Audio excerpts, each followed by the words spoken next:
ఆంధ్ర తెలంగాణలో తక్కువ ఫీజులతో high quality results ఇస్తున్న ఏకైక సంస్థ తిరుమల్ ఐఏఎస్ ఇన్స్టిట్యూట్. ఎన్నికల్లో ఇచ్చిన హామీలను ఒక్కొక్కటిగా అమలు చేస్తుంది ఏపీలో కూటమి ప్రభుత్వం. అధికారంలోకి రాకనే మెగా డిఎస్సి, ల్యాండ్ టైటిలింగ్ చట్టం రద్దు, పింఛన్ 4000కు పెంపు, స్కిల్ సెన్సెస్, అన్న క్యాంటీన్ల హామీలు అమలు చేసిన సీఎం చంద్రబాబు తాజాగా మరో హామీకి రంగం సిద్ధం చేశారు.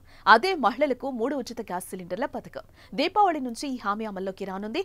మరి 3 గ్యాస్ సిలిండర్లు ఏపీ సర్కార్ ఎవరికి అందించనుంది? అర్హులెవరు, అనర్హులెవరు?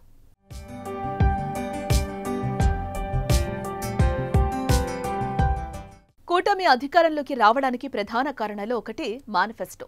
సూపర్ 6 హామీలతో పాటు వైసీపీ అమలు చేస్తున్న పథకాలకు మించి మేనిఫెస్టోను రూపొందించారు. దీంతో జగన్ సర్కార్పై వ్యతిరేకతకు తోడు కూటమి మేనిఫెస్టోలో ఆకర్షించిన పథకాలు ఓట్లను తెచ్చిపెట్టాయి. ఎన్నికల్లో వైసీపీ 11 సీట్లకే పరిమితం అవ్వగా టీడీపీ 135 స్థానాల్లో విజయం సాధించింది. జనసేన పార్టీ 21 స్థానాల్లో గెలిచింది. బీజేపీ 8 స్థానాలను కైవసం చేసుకుంది.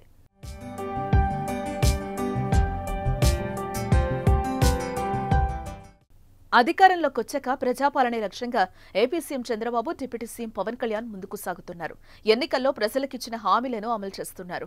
దసరాకు మందుబాబులకు కానుక ఇచ్చింది బాబు ప్రభుత్వం. కొత్త పాలసీ, కొత్త మందు, కొత్త రేట్లు దసరా నుంచే ప్రారంభం కానున్నాయి. ఇక దీపావళి పండుగకు మరో హామీ అమలుకు కసరత్తు పూర్తి చేస్తోంది. 3 ఉచిత గ్యాస్ సిలిండర్లను ఆ రోజు నుంచి అమలు చేయనున్నారు. దీంతో మహిళల్లో ఉచిత గ్యాస్ సిలిండర్ పొందడానికి ఎవరెవరు అర్హులు అన్నదానిపై ఇప్పుడు ఆంధ్రప్రదేశ్లో చర్చ జరుగుతోంది.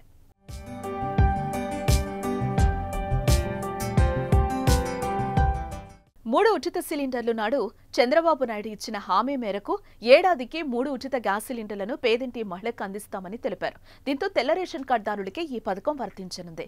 తెలుపు కార్డు ఉన్న రేషన్ కార్డుదారులు ఆంధ్రప్రదేశ్లో దాదాపు 1.30 లక్షల మంది ఉన్నారు. వీరిలో కొన్ని కుటుంబాలకే పథకాన్ని వర్తింపచేస్తారా, లేక అందరికీ 3 ఉచిత గ్యాస్ సిలిండర్లు సరఫరా చేస్తారా అన్నది ఇప్పుడు చర్చనీయాంశమైంది. తెల్ల రేషన్ కార్డు కలిగిన ప్రతి ఒక్కరూ పేదవారు కాదు అని భావిస్తోంది ఏపీ ప్రభుత్వం. గత వైసీపీ హయాంలో ఏపీలో రేషన్ కార్డుల మంజూరులో గత ప్రభుత్వంలో అవినీతి జరిగినట్టుగా గుర్తించింది. దీంతో తెల్ల రేషన్ కార్డు కలిగిన అనర్హులను ముందుగా గుర్తించి తర్వాత నిజమైన అర్హులకే గ్యాస్ సిలిండర్ల పథకం అమలుకు ప్లాన్ వేస్తోంది. దీనిలో భాగంగానే రేషన్ కార్డుల ఏరివేత కార్యక్రమాన్ని ప్రారంభించింది. రేషన్ కార్డులు తెలుపు రంగు ఏ ప్రాతిపదికన ఇచ్చారన్న దానిపై దర్యాప్తు ప్రారంభమైంది. ఇప్పుడే పక్కాగా ఫిల్టర్ చేస్తే రాబోయే రోజుల్లో మిగతా పథకాల అమలుకు కూడా ఈజీగా ఉంటుంది స్కెచ్ వేసింది.